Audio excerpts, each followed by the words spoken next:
Si vous pensiez qu'on était déjà complètement liés à Israël, eh bien, attendez d'entendre ce que certains au Congrès essaient de faire pour nous y enfoncer encore plus.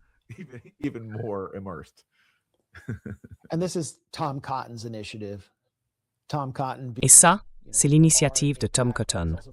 Tom Cotton, c'est un peu notre IPAC à nous, mais il vient aussi de l'Arkansas, un État qui n'est pas parmi les plus gros créateurs d'emplois, avec une population rurale nombreuse et pas très aisée. Et ce qu'il veut, en gros, c'est intégrer Israël à la base de production de défense américaine. Ça créerait des emplois en Arkansas, mais ça rendrait aussi la relation entre Israël et les États-Unis encore plus indissociable qu'elle ne l'est déjà, parce que ça reviendrait à refuser des emplois à des gens qui en ont besoin là-bas. C'est peut-être encore plus dangereux que les quelques 300 milliards de dollars d'aide envoyés à Israël depuis 1948. Le site Responsible Statecraft a publié certaines des meilleures analyses sur cette initiative, qui fait partie du NDAA et qu'on appelle la section 224. Le NDAA a été adopté à la Chambre sans que cette disposition soit retirée. Le camp pro-AIPAC a réussi à bloquer la tentative de la supprimer, une initiative que je crois Ro-Khanna menait.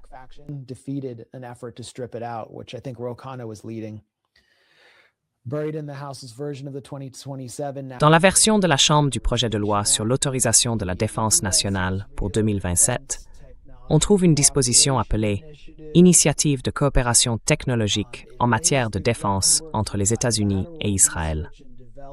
Elle pose les bases d'une recherche et d'un développement bilatéraux, de la coproduction d'armes, de co-entreprises, d'accords de licence, et en réalité, de toutes les formes possibles de coopération entre les complexes militaro-industriels américains et israéliens. Si elle est pleinement adoptée, cette proposition créerait un niveau d'intégration militaro-industrielle plus élevé que celui que les États-Unis entretiennent avec n'importe quel autre pays au monde. Elle fusionnerait les secteurs de la défense américain et israélien dans plusieurs domaines essentiels pour les champs de bataille du futur, comme les systèmes autonomes et le cyberespace. Et cela renforcerait encore l'influence déjà considérable d'Israël aux États-Unis, au-delà de ce qu'elle exerce aujourd'hui, à travers le lobby pro-israélien et son vaste réseau d'influenceurs sur les réseaux sociaux.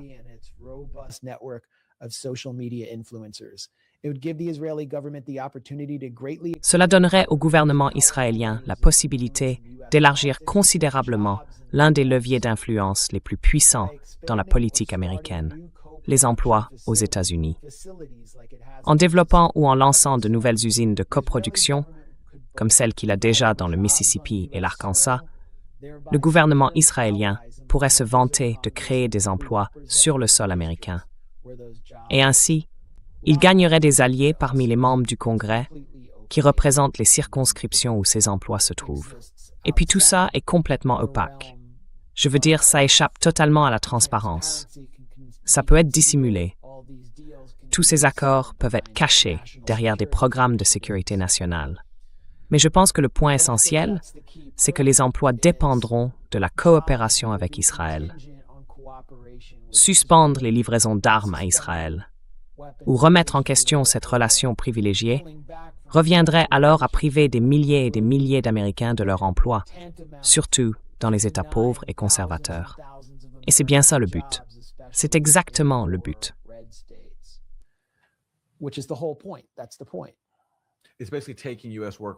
En gros, c'est prendre les travailleurs américains et leurs moyens de subsistance en otage, en disant que si vous voulez qu'un district survive économiquement, il faut être pro-Israël avant tout.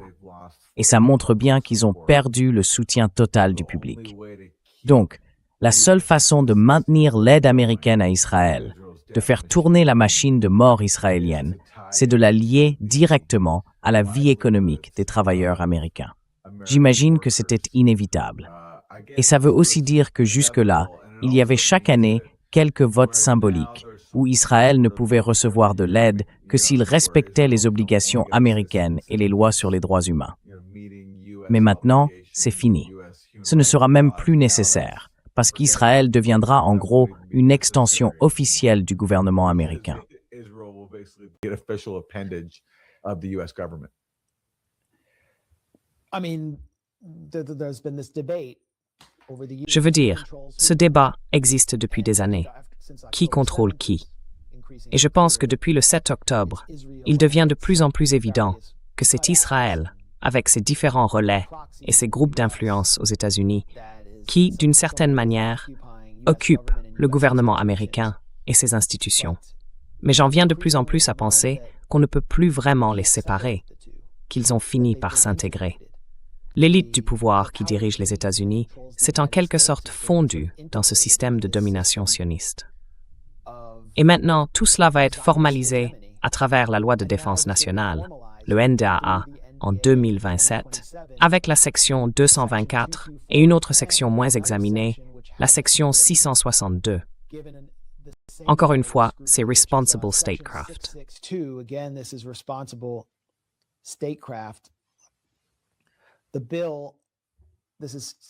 Le projet de loi, c'est la section 662 du NDAA, proposé par Tom Cotton, vous savez, celui qui reçoit d'énormes dons de Myriam Adelson, Paul Singer et les habitués du genre, et qui est aussi président de la commission du renseignement au Sénat, interdirait toute suspension, réduction ou limitation de ce partage, sauf en cas de menace précise et identifiable pour la sécurité nationale, déterminée par le président.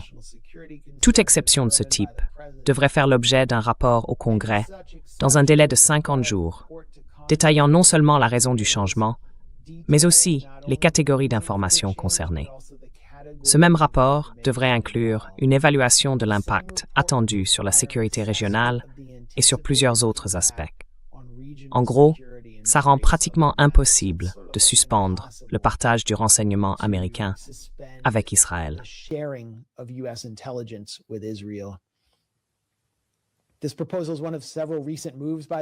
Cette proposition fait partie d'une série d'initiatives récentes de la part de ceux, à Washington, qui défendent les intérêts du gouvernement israélien pour maintenir les États-Unis liés à Israël, malgré une chute spectaculaire du soutien public. La forme la plus marquante de ce soutien américain, c'est plus de 300 milliards de dollars d'aide. Mais Netanyahou essaie de prendre les devants face à cette baisse de soutien et d'éviter des revers embarrassants, en laissant entendre que pour lui, il serait tout à fait acceptable de réduire progressivement l'aide militaire. Et Aaron, on entend des figures probables du camp démocrate, comme Rahm Emanuel ou Josh Shapiro, qui sont très proches d'Israël, dire qu'il faudrait effectivement arrêter de verser directement de l'aide à Israël pour donner l'impression qu'ils adoptent une position plus raisonnable, un peu plus critique, au moins à l'égard de Netanyahou.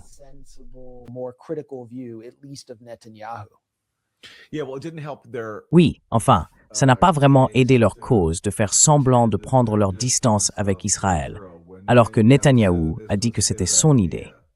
C'est comme ça qu'il a appelé Major Garrett, ou comment Anya l'a-t-elle appelé déjà? Major Goyette. Major Garrett.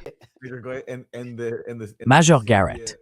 Et dans l'interview de 60 minutes, celle où Netanyahou a personnellement choisi Major pour l'interviewer, Netanyahou a dit « Oui, c'est très bien, je ne veux pas d'aide américaine, c'est en fait mon idée. » Alors bon, bonne chance pour présenter ça comme une rupture avec Israël. Quand même, Netanyahou s'en attribue le mérite. When even Netanyahu's taking credit for it.